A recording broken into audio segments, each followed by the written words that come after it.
दोस्तों नमस्कार, हिंदी संगम चैनल पर आपका स्वागत है। मैं हूं कुंदन मिश्रा। दोस्तों जैसा कि आप लोग जानते हैं, इस समय हम लोग आगामी 16 व 17 फरवरी को होने वाली असिस्टेंट प्रोफेसर परीक्षा के लिए हिंदी विषय के PYQ यानी प्रीवियस ईयर क्वेश्चन को पढ़ रहे हैं। तो इस कड़ी को आगे बढ़ाते हुए आज की वीडियो में हम नए प्रश्नों को देखेंगे। तो देर न करते हुए शुरू करते हैं। आज का पहला प्रश्न है, किस भाषा को प्राकृत और आधुनिक भारतीय आर्य भाषाओं के बीच की कड़ी कहा जाता है? किस भाषा को प्राकृत और आधुनिक भारतीय आर्य भाषाओं के बीच की कड़ी कहा जाता है? Option A Maithili, option B Apabhramsha, option C Tamil, option D Telugu. तो उत्तर होगा ऑप्शन बी अपभ्रंश। अपभ्रंश भाषा को प्राकृत और आधुनिक भारतीय आर्य भाषाओं के बीच की कड़ी कहा जाता है। व्याख्या देखते हैं। अपभ्रंश भाषा को प्राकृत और आधुनिक भारतीय आर्य भाषाओं के बीच की कड़ी कहा जाता है। अपभ्रंश आधुनिक भाषाओं के उदय से पहले उत्तर भारत में बोलचाल और साहित्य रचना की सबसे जीवंत और प्रमुख भाषा है। अपभ्रंश आर्य भाषा के मध्यकाल की अंतिम अवस्था है, जो प्राकृत और आधुनिक भारतीय भाषाओं के बीच की स्थिति है। दोस्तों, अपभ्रंश आधुनिक भारतीय भाषाओं और प्राकृत के बीच की कड़ी है और ये मध्यकाल में बोलचाल और साहित्य की भाषा हुआ करती थी। अगला प्रश्न है, हिंदी की मूल उत्पत्ति किस अपभ्रंश से मानी जाती है? हिंदी की मूल उत्पत्ति किस अपभ्रंश से मानी जाती है? ऑप्शन ए मागधी अपभ्रंश, ऑप्शन बी सौरसेनी अपभ्रंश, ऑप्शन सी अर्धमागधी अपभ्रंश, ऑप्शन डी पैचासी अपभ्रंश। तो आपको बताना है कि हिंदी की मूल उत्पत्ति किस अपभ्रंश से मानी जाती है। उत्तर है ऑप्शन बी। उत्तर है ऑप्शन बी सौरसेनी अपभ्रंश। सौरसेनी अपभ्रंश से हिंदी की मूल उत्पत्ति मानी जाती है। हिंदी की मूल उत्पत्ति सौरसेनी अपभ्रंश से मानी जाती है। 600 ईसा पूर्व से लेकर 1000 ईस्वी सन 600 ईसा पूर्व से लेकर 1000 ईस्वी सन तक उत्तर भारत में जो भाषाएं बोली जाती थी उनका सामान्य नाम प्राकृत था। 600 ईसा पूर्व से लेकर 1000 ईस्वी तक उत्तर भारत में जो भाषाएं बोली जाती थी उनका सामान्य नाम प्राकृत था, किंतु प्रदेश भेद से इनके अलग अलग नाम पड़े। उस समय मथुरा और उसके आसपास का क्षेत्र सूरसेन कहलाता था। उस समय मथुरा और उसके आसपास का क्षेत्र जो है सूरसेन कहलाता था। यहाँ बोली जाने वाली भाषा सौरसेनी कहलाती थी और यहाँ बोली जाने वाली जो भाषा थी उसको सौरसेनी कहा जाता था। अशोक के समय के प्राचीन लेखों में इन्हीं प्राकृतो विशेषतः सौरसेनी का प्रयोग पाया जाता है। जो अशोक के समय में प्राचीन लेख हैं उसमें प्राकृत विशेषतः सौरसेनी का प्रयोग पाया जाता है। अगला प्रश्न है, बघेली बोली को अवधी की दक्षिणी शाखा किसने कहा है? बघेली जो बोली है उसको अवधी की दक्षिणी शाखा किस विद्वान ने कहा है? ऑप्शन ए हरदेव बाहरी, option B Kamta Prasad Guru, option C Bholanath Tiwari, option D George Grierson. Bagheli को अवधी की दक्षिणी शाखा किसने कहा है बताना है। उत्तर है हरदेव बाहरी ने बघेली बोली को अवधी की दक्षिणी शाखा कहा है। हरदेव बाहरी ने बघेली बोली को अवधी की दक्षिणी शाखा कहा है। अगला प्रश्न है, किस विद्वान ने सर्वप्रथम आर्य भाषाओं के अध्ययन की ओर भाषा वैज्ञानिकों का ध्यान आकृष्ट किया? किस विद्वान ने सर्वप्रथम आर्य भाषाओं के अध्ययन की ओर भाषा वैज्ञानिकों का ध्यान आकृष्ट किया? Option A William Jones, option B Grierson, option C Beames, option D Hoernle. उत्तर होगा ऑप्शन डी हार्नले। हार्नले ने सर्वप्रथम आर्य भाषाओं के अध्ययन की ओर भाषा वैज्ञानिकों का ध्यान आकृष्ट किया। हार्नले ने सर्वप्रथम आर्य भाषाओं के अध्ययन की ओर भाषा वैज्ञानिकों का ध्यान आकृष्ट किया। डॉक्टर AFR हार्नले ने सन 1880 ईस्वी में आधुनिक भारतीय भाषा का सर्वप्रथम वर्गीकरण किया।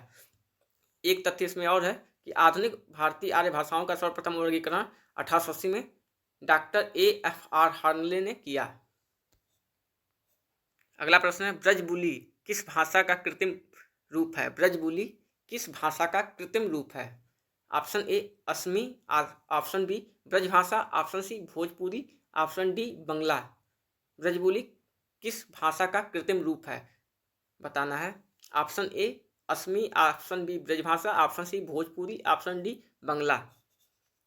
उत्तर है ऑप्शन डी, ब्रजबुली बांग्ला भाषा का कृत्रिम रूप है। ब्रजबुली बांग्ला भाषा का कृत्रिम रूप है।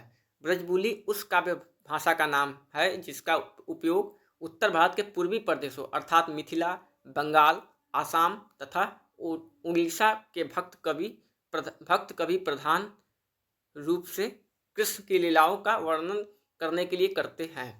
देखिए, ब्रजबुली जो है वो बांग्ला भाषा का एक कृत्रिम रूप है। बांग्ला भाषा का कृत्रिम रूप है ब्रजबुली। ब्रजबुली उस काव्य भाषा का नाम है जिसका उपयोग उत्तर भारत के पूर्वी प्रदेशों, कहाँ के? उत्तर भारत के पूर्वी प्रदेशों अर्थात मिथिला, जो बिहार का क्षेत्र है, बिहार प्रांत में पड़ता है मिथिला क्षेत्र, बंगाल, आसाम तथा उड़ीसा के भक्त कवि प्रधान रूप से कृष्ण की लीलाओं का वर्णन करने के लिए करते थे। किसने? भक्त कवियों ने, पूर्वी क्षेत्र के भक्त कवियों ने कृष्ण की लीलाओं का वर्णन करने के लिए ब्रजबुली काव्य भाषा का प्रयोग करते थे।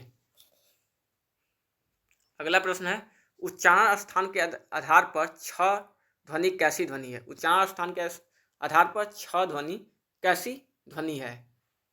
ऑप्शन ए ओष्ठ, ऑप्शन बी दंतोष्ठ, ऑप्शन सी तालव्य, ऑप्शन डी जिह्वामूलीय। उत्तर है उच्चारण स्थान के आधार पर छह ध्वनि तालव्य ध्वनि है। उच्चारण स्थान के आधार पर छह ध्वनि तालव्य ध्वनि है। जिन व्यंजनों के उच्चारण में कंठ, तालव्य, तालु, मूर्धा, दंत और ओष्ठ उच्चारण स्थानों का अधिक प्रयोग होता है उन्हें स्पर्श व्यंजन कहते हैं। इनकी संख्या 25 है। स्पर्श व्यंजन की संख्या 25 है। इन्हें वर्गीय व्यंजन भी कहते हैं। जैसे क वर्ग में क ख ग घ अंग कंठ्य, च वर्ग में च छ ज इया अ इया तालव्य तालु, ट वर्ग में ट ठ ड ढ अ मूर्धा, त वर्ग में त थ द ध न दंत्य, प वर्ग में प फ ब भ म ओष्ठ। इन 25 वर्णों को एक शब्द में उदित कहते हैं। इन 25 वर्णों को एक शब्द में उदित कहते हैं। अगला प्रश्न है, राजभाषा आयोग की सिफारिशों पर विचार करने के लिए संसदीय समिति का गठन किस अनुच्छेद के अंतर्गत किया गया है? राजभाषा आयोग की सिफारिशों पर विचार करने के लिए संसदीय समिति का गठन किस अनुच्छेद के अंतर्गत किया गया है? Option A 343, option B 344, option C 351, option D 345।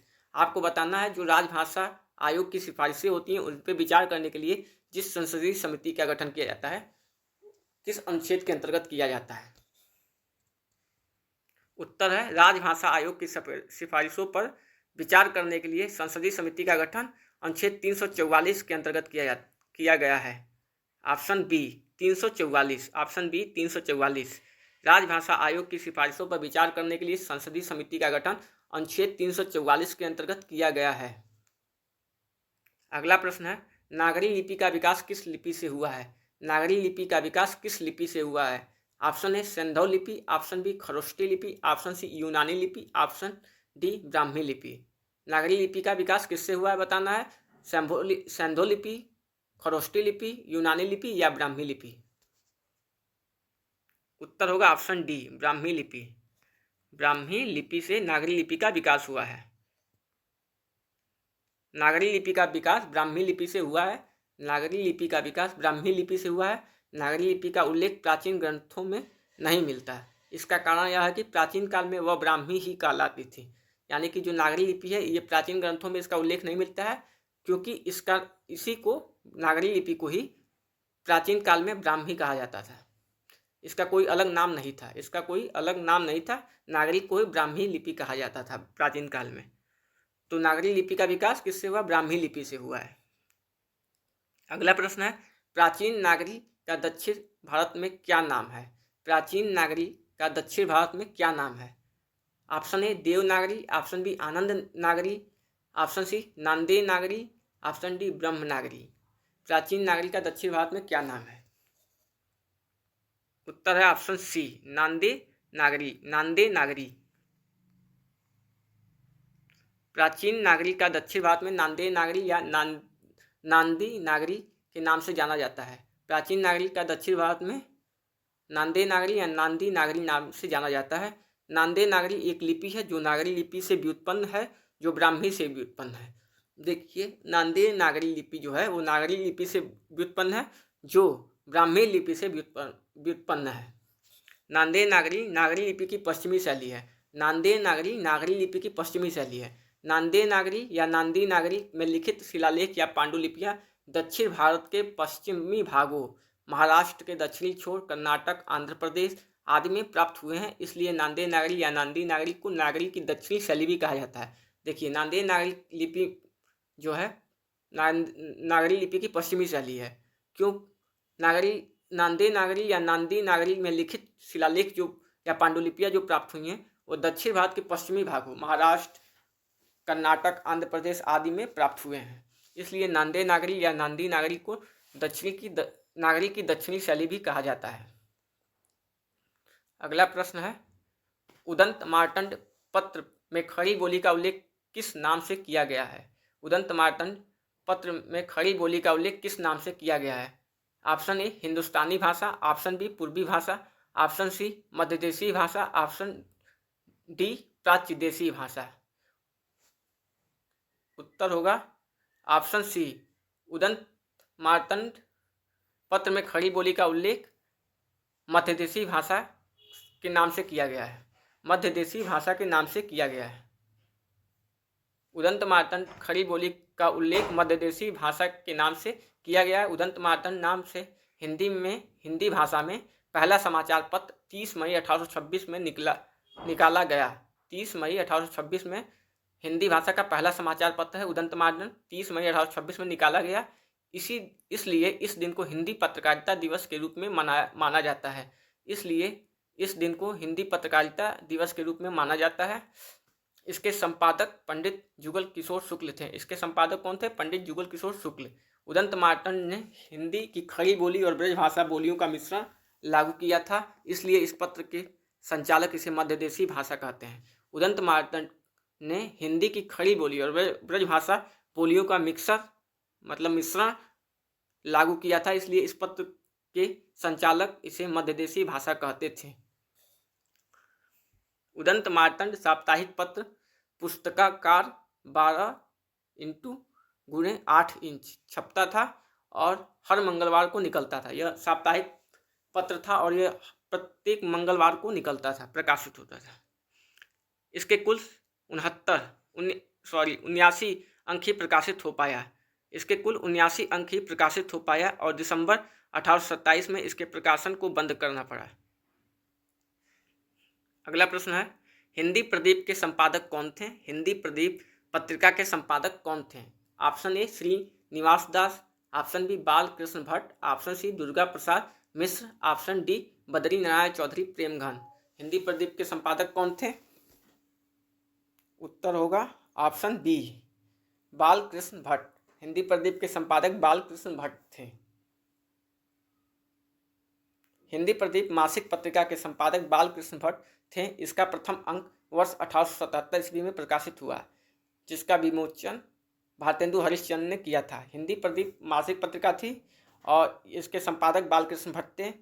इसका प्रथम अंक 1877 में प्रकाशित हुआ, जिसका विमोचन भारतेंदु हरिश्चंद्र ने किया था। इसमें मुख्य तथ्य है, मासिक पत्रिका है, एक तथ्य ये है, और इसके संपादक बालकृष्ण भट्ट थे और इसका विमोचन भारतेंदु हरिश्चंद्र ने किया था। बालकृष्ण भट्ट भारतेंदु युग की देन थे और भारतेंदु मंडली के प्रधान सदस्य थे। बालकृष्ण भट्ट भारतेंदु युग की देन थे और भारतेंदु मंडली के प्रधान सदस्य थे। प्रयाग में भट्ट जी ने हिंदी प्रवर्धनी नामक सभा की स्थापना की थी। प्रयाग में भट्ट जी ने हिंदी प्रवर्धनी नामक सभा की स्थापना की थी और हिंदी प्रदीप पत्र को 33 वर्ष तक उसका संपादन एवं संचालन करते रहे। 33 वर्ष तक उसका संपादन एवं संचालन करते रहे। अगला प्रश्न है, महावीर प्रसाद द्विवेदी से पूर्व सरस्वती पत्रिका के संपादक कौन थे? महावीर प्रसाद द्विवेदी से पूर्व सरस्वती पत्रिका के संपादक कौन थे? Option A Radha Krishna Das, option B Kishori Lal Goswami, option C Shyam Sundar Das, option D Jagannath Das होगा। उत्तर है ऑप्शन सी, श्याम सुंदर दास। महावीर प्रसाद द्विवेदी से पूर्व सरस्वती पत्रिका के संपादक थे श्याम सुंदर दास। हिंदी साहित्य के प्रतिनिधि पत्रिका सरस्वती का प्रकाशन सन 1900 में इंडियन प्रेस प्रयाग द्वारा किया गया था। हिंदी साहित्य के प्रतिनिधि पत्रिका सरस्वती का प्रकाशन सन 1900 में इंडियन प्रेस प्रयाग द्वारा किया गया था। 1900 ईस्वी में सरस्वती पत्रिका के संपादन का प्रस्ताव इंडियन प्रेस के मालिक चिंतामणि घोष ने नागरिक प्रचारी सभा के सम्मुख रखा था। महावीर प्रसाद द्विवेदी 1903 से 1920 तक इसके संपादक रहे। महावीर प्रसाद द्विवेदी 1903 से 1920 ईस्वी तक इसके संपादक रहे। उसके पूर्व श्याम सुंदर दास 1903 तक संपादक रहे। यानी महावीर प्रसाद द्विवेदी से पूर्व इसके संपादक थे श्याम सुंदर दास, और ये 1900 ईस्वी से प्रकाशित होना शुरू हुआ था। अगला प्रश्न है, a sketch on Hindi literature के लेखक कौन है? Option A F.E.K, option B George Abraham Grierson, option C Maulvi Karimuddin, option D Edwin Greaves. A sketch on Hindi literature के लेखक एडविन ग्रिब्ज हैं। A sketch on Hindi literature के लेखक कौन है? एडविन ग्रिब्ज हैं थे। अगला प्रश्न है, ढोला मारू रादुहा में ढोला के पिता का क्या नाम है? Option A Raja Jaswant Singh, option B Raja Nal, option C Raja Jaisingh, option D Raja Harraj Singh. Dhola Maru रादुहा में ढोला के पिता का नाम बताना है। उत्तर होगा ढोला मारू रादुहा में ढोला के पिता का नाम राजा नल है। ऑप्शन बी उत्तर होगा राजा नल। ढोला मारू रादुहा में ढोला के पिता का नाम राजा नल है। ढोला मारू रादुहा 11वीं शताब्दी में रचित एक लोक भाषा काव्य है। कैसा काव्य है? लोक भाषा काव्य है, जिसकी रचना 11वीं शताब्दी में हुई थी। इसमें राजकुमार ढोला और राजकुमारी मारू की प्रेम कथा का वर्णन है। इसमें राजकुमार ढोला और राजकुमारी मारू की प्रेम कथा का वर्णन है। राजस्थान में आज भी इस प्रेम जोड़े का जिक्र यहाँ के लोकगीतों में किया जाता है। मुख्यतः दोहों में रचित इस लोक काव्य को 17वीं शताब्दी में कुशल राय वाचक ने कुछ चौपाइयाँ जोड़कर विस्तार करते हुए नया रूप दिया। मुख्यतः दोहे में रचित है और 17वीं शताब्दी में कुशल राय ने कुछ चौपाई जोड़कर इसका विस्तार किया और इसको नया रूप दिया। अगला प्रश्न है, गोरखनाथ का समय 11वीं शताब्दी है। गोरखनाथ का समय 11वीं शताब्दी है, यह मान्यता किस विद्वान की है? Option A Rahul Sankrityayan, option B doctor Hazari Prasad Dwivedi, option C Acharya Ramchandra Shukla, option D doctor Pitambar Dutt Barthwal. Gorakhnath का समय किसने 11वीं शताब्दी माना, ये बताना है। उत्तर होगा option D doctor Pitambar Dutt Barthwal. Doctor Pitambar Dutt Barthwal ने गोरखनाथ का समय 11वीं शताब्दी बताया। गोरखनाथ का समय डॉक्टर पीताम्बर दत्त बरथवाल ने 11वीं शताब्दी माना है, जबकि पंडित राहुल सांस्कृत्यायन ने 1845 ईस्वी माना। आचार्य हजारी प्रसाद द्विवेदी ने गोरखनाथ का समय 9वीं शताब्दी का मध्य मानते हैं। वहीं आचार्य रामचंद्र शुक्ल तथा राम कुमार वर्मा ने गोरखनाथ का समय 13वीं शताब्दी को मानते हैं। आचार्य रामचंद्र शुक्ल और आचार्य राम कुमार वर्मा ने गोरखनाथ का समय 13वीं शताब्दी माना। हजारी प्रसाद द्विवेदी ने 9वीं शताब्दी, राहुल सांस्कृत्यायन ने 845 ईस्वी माना। अगला प्रश्न है, नाथ पंथ सिद्धों की परंपरा से ही छठ कर निकला है, यह कथन किसका है? कथन क्या है? नाथ पंथ सिद्धों की परंपरा से ही छठ कर निकला है, यह किसका कथन है, बताना है। Option A doctor Ram Kumar Verma, option B Rahul Sankrityayan, option C Shiv Singh Sengar, option D Acharya Ramchandra Shukla. उत्तर है ऑप्शन डी आचार्य रामचंद्र शुक्ल। नाथ पंथ सिद्धों की परंपरा से ही छठ कर निकला है कथन को आचार्य रामचंद्र शुक्ल ने अपने ग्रंथ हिंदी साहित्य का इतिहास में कहा है। नाथ पंथ सिद्धों की परंपरा से ही छठ कर निकला है, यह कथन आचार्य रामचंद्र शुक्ल के ग्रंथ हिंदी साहित्य का इतिहास में कहा गया है। अगला प्रश्न है, तुलसीदास की निम्नलिखित कृतियों में कौन सी कृति कांडों में विभाजित नहीं है? तुलसीदास की निम्नलिखित कृतियों में कौन सी कृति कांडों में विभाजित नहीं है? Option A Parvati Mangal, option B Bhairav Ramayan, option C Gitavali, option D Kavitavali. उत्तर होगा option A Parvati Mangal. Option A Parvati Mangal. Tulsidas के उपरोक्त विकल्प में कृतियों में पार्वती मंगल कृति कांडों में विभाजित नहीं है। पार्वती मंगल कृति कांडों में विभाजित नहीं है। पार्वती मंगल गोस्वामी तुलसीदास की प्रसिद्ध रचनाओं में से एक है, जिसका विषय शिव पार्वती विवाह है। इसका पार्वती मंगल जो रचना है उसका विषय है शिव पार्वती विवाह। अगला प्रश्न है, रसलीन का मूल नाम क्या है? रसलीन का मूल नाम क्या है? Option A Syed Mustafa, option B Mohammad Saeed, option C Saeed Ahmed, option D Syed Ghulam Nabi. Syed Ghulam नबी। उत्तर होगा ऑप्शन डी। रसलीन का मूल नाम सैयद गुलाम नबी है। सैयद गुलाम नबी रसलीन का मूल नाम है। रसलीन का मूल नाम सैयद गुलाम नबी था। वे रसलीन उपनाम से अपनी कविताओं को लिखते थे। रसलीन उपनाम से कविताओं को लिखते थे। रसलीन के दो ग्रंथ अत्यंत प्रसिद्ध है। अंग दर्पण, जिसकी रचना 1737 ईस्वी में, जिसमें 180 दोहे हैं। दूसरा है रस प्रबोध, जिसकी रचना 1747 ईस्वी में हुई, जिसमें 1127 दोहे हैं। अगला प्रश्न है, भारतेंदु की अकेली प्रतिभा ने हिंदी नाटक साहित्य, हिंदी नाट्य शास्त्र और हिंदी रंगमंच की स्थापना की है। यह कथन किसका है? भारतेंदु की अकेली प्रतिभा ने हिंदी नाटक साहित्य, हिंदी नाट्य शास्त्र तथा हिंदी रंगमंच की स्थापना की है। यह कथन किसका है? Option A Acharya Ramchandra Shukla, option B Acharya Hazari Prasad Dwivedi, option C doctor Ramvilas Sharma, option D doctor Ramchandra Tiwari. उत्तर है option D doctor Ramchandra Tiwari. ये जो कथन है ये डॉक्टर रामचंद्र तिवारी जी की है। व्याख्या देखते हैं। उपरोक्त कथन डॉक्टर रामचंद्र तिवारी ने अपनी पुस्तक हिंदी का गद्य साहित्य के माध्यम से कही।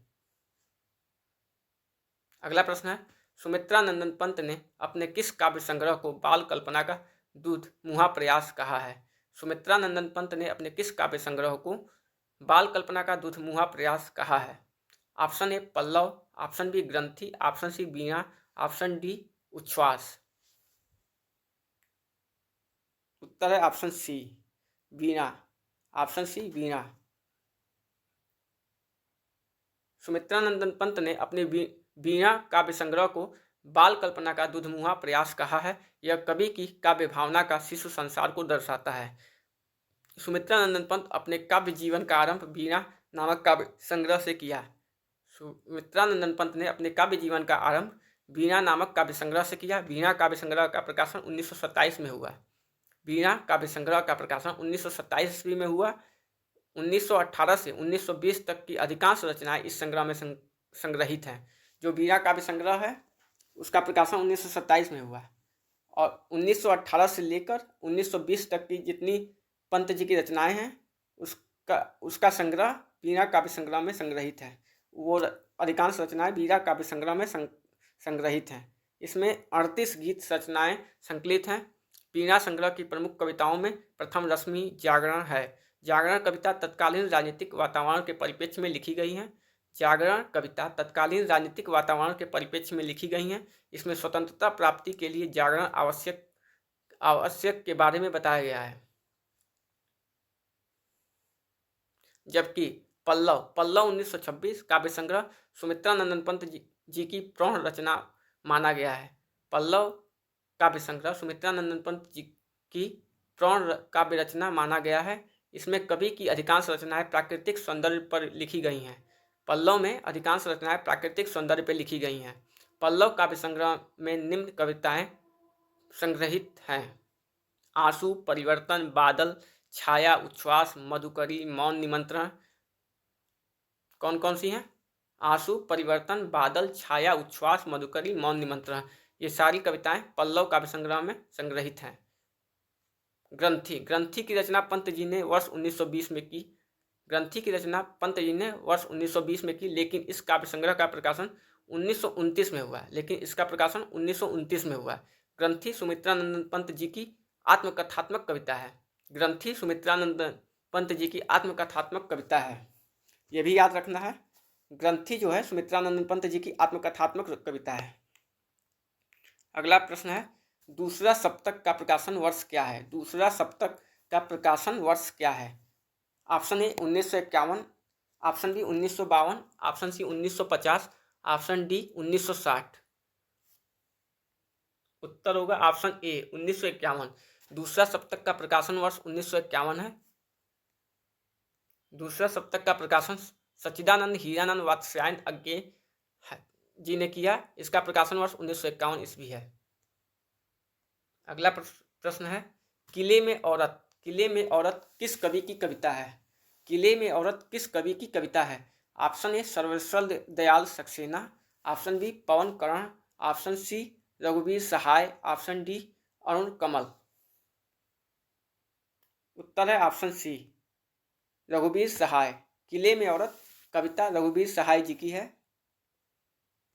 किले में औरत हिंदी के साहित्यकार एवं पत्रकार रघुवीर सहाय की कविता है। किले में औरत हिंदी के साहित्यकार एवं पत्रकार रघुवीर सहाय की कविता है।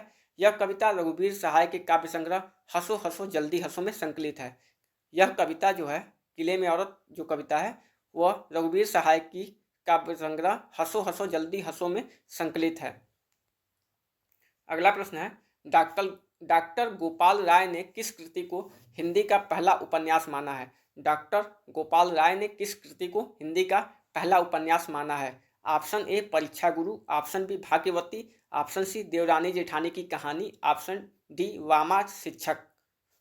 तो बताना है कि डॉक्टर गोपाल राय किस कृति को हिंदी का पहला उपन्यास माना। उत्तर है ऑप्शन सी देवरानी जेठानी की कहानी। देवरानी जेठानी की कहानी। डॉक्टर गोपाल राय ने पंडित गौरी दत्त शर्मा की देवरानी जेठानी की कहानी को हिंदी का पहला उपन्यास माना है। डॉक्टर गोपाल राय ने पंडित गौरी दत्त शर्मा देवरानी जेठानी की कहानी जो उपन्यास है वो पंडित गौरी दत्त शर्मा द्वारा रचित है और डॉक्टर गोपाल राय ने देवरानी जेठानी कहानी उपन्यास को हिंदी का पहला उपन्यास माना। अगला प्रश्न है, फांस उपन्यास का मूल कथ्य क्या है? फांस उपन्यास का मूल कथ्य क्या है? ऑप्शन ए गरीब अमीर का संघर्ष, ऑप्शन बी किसान आत्महत्या, ऑप्शन सी स्त्री संघर्ष, ऑप्शन डी दलित संघर्ष। फांस उपन्यास का मूल कथ्य बताना है। उत्तर है ऑप्शन बी किसान आत्महत्या। फांस उपन्यास का मूल कथ्य है किसान आत्महत्या। कथाकार संजीव के उपन्यास फांस का मूल कथ्य किसान आत्महत्या है। कथाकार संजीव के फांस उपन्यास का मूल कथ्य किसान आत्महत्या है। जो फांस उपन्यास है उसके कथाकार हैं संजीव और इसका मूल कथ्य है किसान आत्महत्या। अगला प्रश्न है, सचेतन कहानी की अवधारणा किस कहानीकार की है? सचेतन कहानी की अवधारणा किस कहानीकार की है? Option A Mohan Rakesh, option B Kamleshwar, option C Rajendra Yadav, option D Mahip Singh. सचेतन कहानी की अवधारणा किसकी है? उत्तर होगा ऑप्शन डी महीप सिंह। सचेतन कहानी की अवधारणा महीप सिंह की है। सचेतन कहानी की अवधारणा का प्रारंभ कहानीकार महीप सिंह द्वारा किया गया। सचेतन कहानी की अवधारणा का प्रारंभ कहानीकार महीप सिंह द्वारा किया गया। वर्ष 1964 में आधार नामक पत्रिका का सचेतन कहानी विशेषांक प्रकाशित हुआ था, जिसे इस आंदोलन का प्रारंभ माना जाता है। इस आंदोलन ने जीवन के प्रति सचेतन दृष्टि अपनाने पर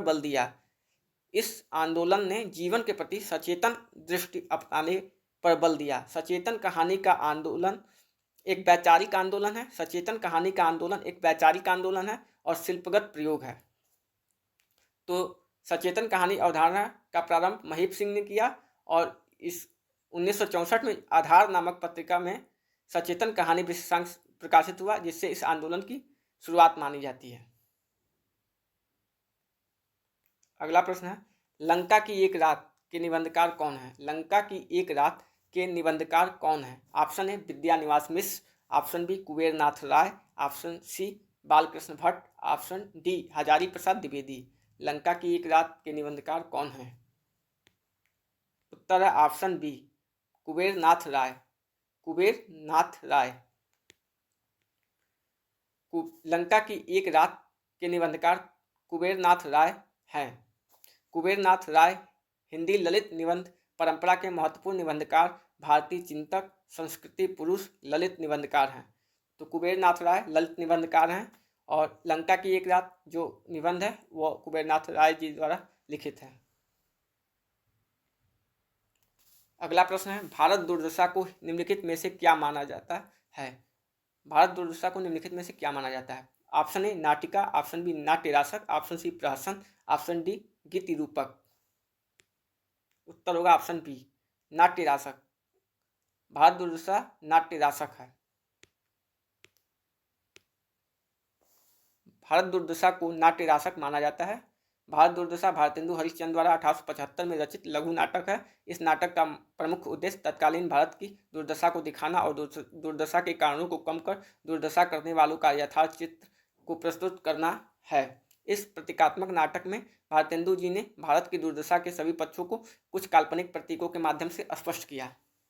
तो जो भारत दुर्दशा नाटक है वो नाट्य रासक है और इसके रचनाकार हैं भारतेंदु हरिश्चंद्र और ये इसका प्रकाशन वर्ष है 1875। लघु नाटक है ये और इसका मुख्य उद्देश्य तत्कालीन भारत की दुर्दशा को दिखाना, दुर्दशा के कारणों को कम कर दुर्दशा करने वालों का यथार्थ चित्र प्रस्तुत करना। अगला प्रश्न है, मिला तेज से तेज। मिला तेज से तेज किस विधा की रचना है? ऑप्शन ए संस्मरण, ऑप्शन बी रेखाचित्र, ऑप्शन सी जीवनी, ऑप्शन डी आत्मकथा। उत्तर होगा ऑप्शन सी, जीवनी। मिला तेज से तेज जीवनी है।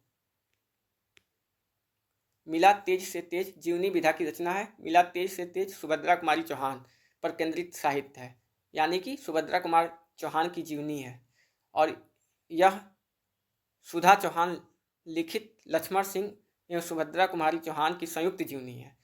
इसे इलाहाबाद के हंस प्रकाशन द्वारा प्रकाशित किया गया। देखिए ये सुधा चौहान द्वारा लिखित है और इसमें लक्ष्मण सिंह और सुभद्रा कुमारी चौहान की संयुक्त जीवनी लिखी गई है।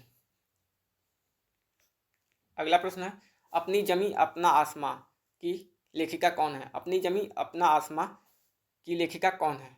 Option A Kaushalya Baisantri, option B Sushila Takbhaure, option C Rajni Tilak, option D Rekha Kastwar. उत्तर होगा ऑप्शन सी, रजनी तिलक।